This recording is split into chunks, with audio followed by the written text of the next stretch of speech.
ஓம் சாந்தி 14/1/2023 முரளியில் இருந்தான ஸ்லோகம். சுயத்தின் காட்சியை காண்பவர்கள் எப்போதும் சந்தோஷமாக இருப்பதுடன் சகல பேறுகளுக்கான உரிமையையும் கொண்டிருப்பார்கள். சுயம் ஆத்மா இந்த நாடக சக்கரத்துக்குள் தனது பாகம் எவ்வாறு உள்ளதென்றும் தனது ஆதி இனிய வீடான பரந்தாமத்தில் தனது பாகம் மற்றும் ஸ்திதி எவ்வாறு இருக்கும் என்பதையும் காட்சியாக காண முடியும். பரந்தாமத்தில் ஆத்மா இனிய மௌன ஸ்திதியில் இருப்பார். தூய்மையான ஒரு நிலையில் அவர் இருப்பதுடன் எந்தவித பந்தனங்களும் இன்றி விடுபட்ட ஒரு நிலையில் இருப்பார். இந்த அனுபவத்தினை அனைத்து ஆத்மாக்களும் அனுபவிப்பார்கள். ஞானம் பெற்று தூய்மை நிலையை அடையும் குழந்தைகள் சத்திய யுகத்துக்குள் பிரவேசிப்பார்கள். அங்கு சந்தோஷம், அமைதி, தூய்மை, அன்பு போன்ற அனுபவங்களை ஆத்மா அனுபவம் செய்வார்.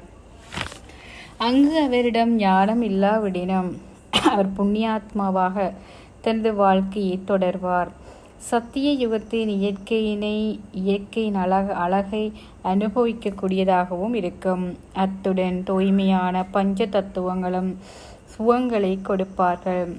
அங்குள்ள செல்வச் செழிப்பு ஆத்மாவுக்கு சௌகரியத்தையும் சந்தோஷத்தையும் அள்ளி வழங்கக்கூடியதாக இருக்கும். ஆத்மாக்கள் ஏனைய தூய ஆத்மாக்களுடன் உறவு முறைக்குள் வரும்போது தூய அன்பினை அனுபவம் செய்யக்கூடியதாக இருக்கும். அந்த அன்பு இயல்பானதாக இருக்கும். ஆத்மா இவ்வாறு ஆத்ம உணர்வு ஸ்திதியுடன் இருப்பார். அங்கு அனைத்து விடயங்களும் களிப்பினை கொடுக்கக்கூடியதாக இருக்கும். துன்பம் என்ற கேள்விக்கே இடமில்லை.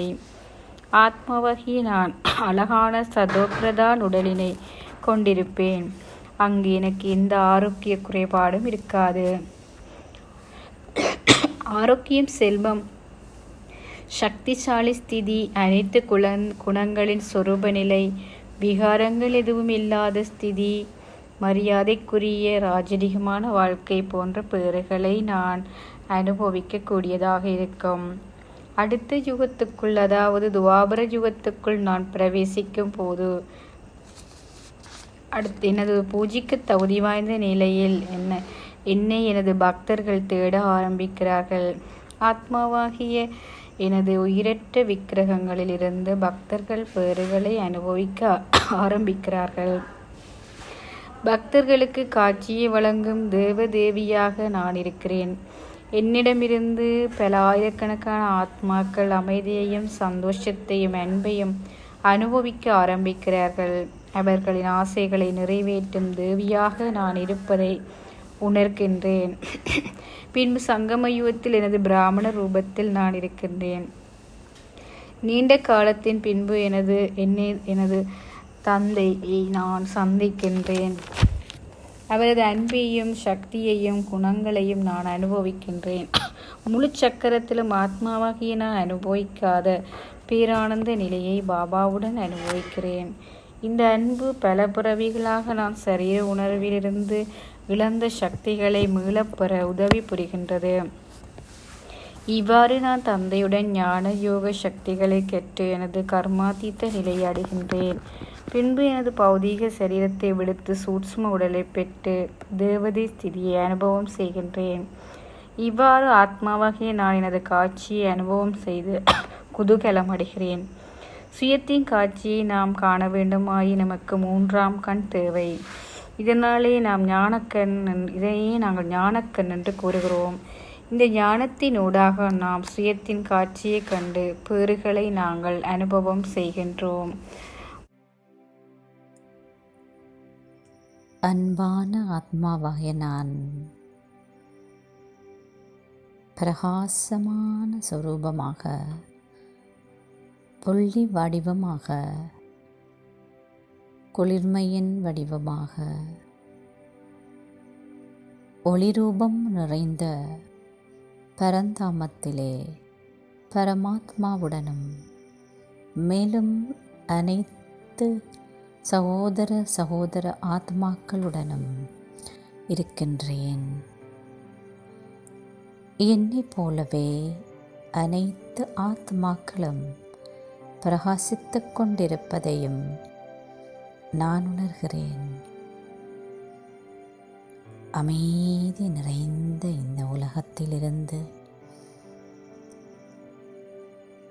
எந்த விதமான குழப்பங்களுமற்ற நிதர்சனமான ஒரு நிலையில் நான் இருக்கின்றேன். நான் சுதந்திரமாக இருக்கின்ற உணர்வு எனக்கு ஏற்படுகின்றது.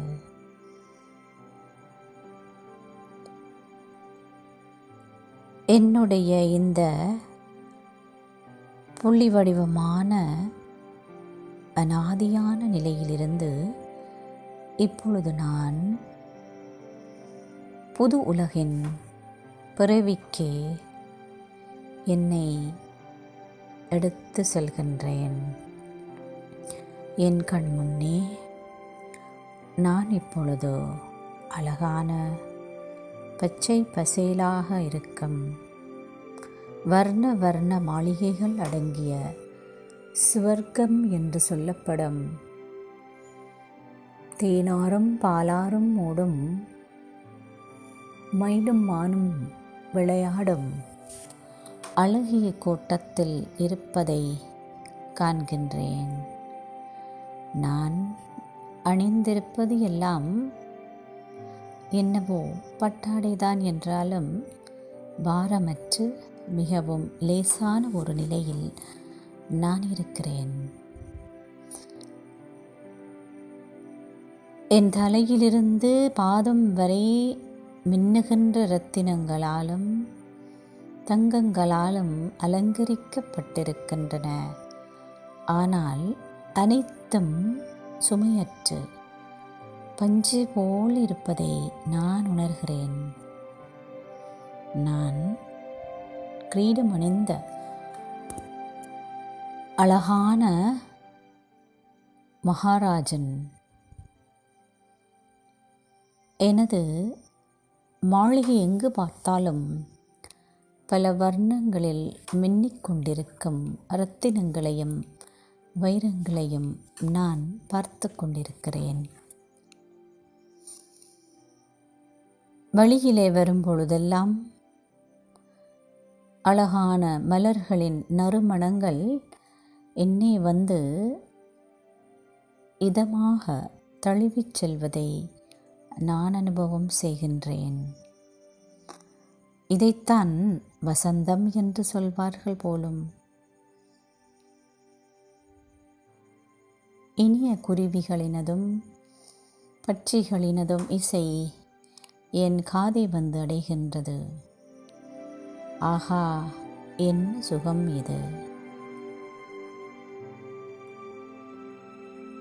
எங்கு பார்த்தாலும் சுகத்தின் அலை. எந்த விதமான குழப்பம் அல்லது தூய்மையின்மை அல்லது எதிர்முகமான எந்த இடத்துக்கும் இங்கு அனுமதி இல்லை என்பது எனக்கு விளங்குகின்றது.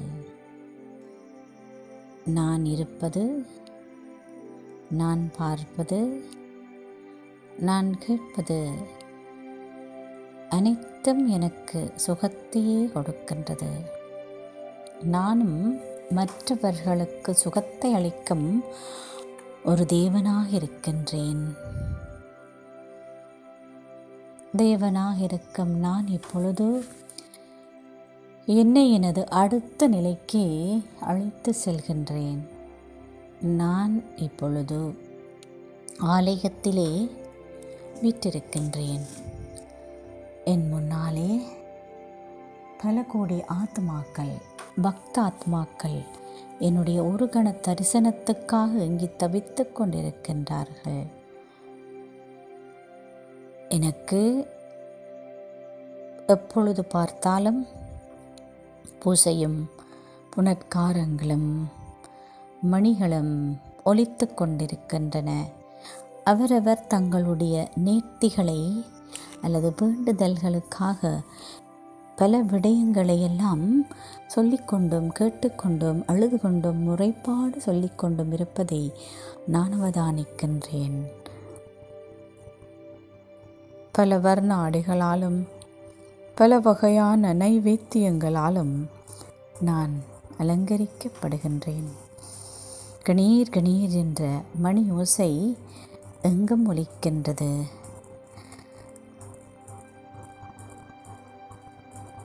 பத்திகளின் வாசமும் மலர்களின் வாசமும் காற்றுடன் கலந்து ஒரு இனிமையான, அதேவேளை அமைதி மற்றும் சௌகரியமான ஒரு உணர்வினை ஏற்படுத்தி கொண்டிருக்கின்றது. ஆனால் நான் எப்பொழுதும் என் முன்னாலே இருப்பவர்களுக்கு அருளிக்கொண்டு இருக்கும் ஒரு அருளும் தேவனாக இருக்கின்றேன்.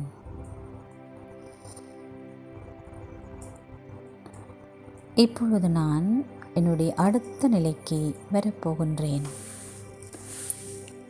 நான் ஒரு பிராமணனாகிய நான் பாபாவுக்கு முன்னே வைர மண்டபத்தில் சாந்திவனில் அமர்ந்திருக்கின்றேன். பாப் தாதா தனது திருஷ்டியை எனக்கு வழங்கிக் கொண்டிருக்கின்றார். ஆகா, இந்த பிராமண வாழ்க்கையை நான் பெற்றது என்னுடைய மகா பாக்கியம் அன்றோ. என்னைப் போலவே மேலும் பல சகோதர சகோதரிகள் இந்த மண்டபத்தையே நிறைத்து அலங்கரித்து கொண்டிருப்பதை நான் அனுபவம் செய்கின்றேன். எனக்கும் பாபாவுக்கும் இடையான இதயபூர்வமான அந்த தொடர்பு, அந்த பார்வையினாலே ஏற்பட்டிருப்பதையும் என்னால் அனுபவம் செய்யக்கூடியதாக இருக்கின்றது. இந்த திவ்ய பார்வை இந்த சங்கம யுகத்திலே எனக்கு கிடைக்கும் ஒரு பரிசு. இறைவன் ஆசிரியராகவும் என்னுடைய அனைத்து உறவுமாக வந்து இங்கு கற்பிப்பது, பராமரிப்பது என்பது நான் பெற்ற ஒரு பாக்கியம் என்றோ. பிராமண ஆத்மாவாகிய நான் என்னுடைய முழுமை நிலை அடைவதற்கு இந்த கல்வியை கற்றுக்கொண்டிருக்கின்றேன். இப்பொழுது நான் இந்த அடுத்த நிலையை அனுபவம் செய்வதற்காக வெள்ளை ஆடை உடுத்த, அதேவேளை ஒளி ஊடுருவக்கூடிய தேவதை நிலையை சூட்சும வதனத்தில் அனுபவம் செய்கின்றேன். சூட்சும வதனத்திலே நானும் பாப் தாதாவும் ஒன்றாக சேர்ந்து கைகோர்த்தபடி உலகை சுற்றி வருகின்றோம்.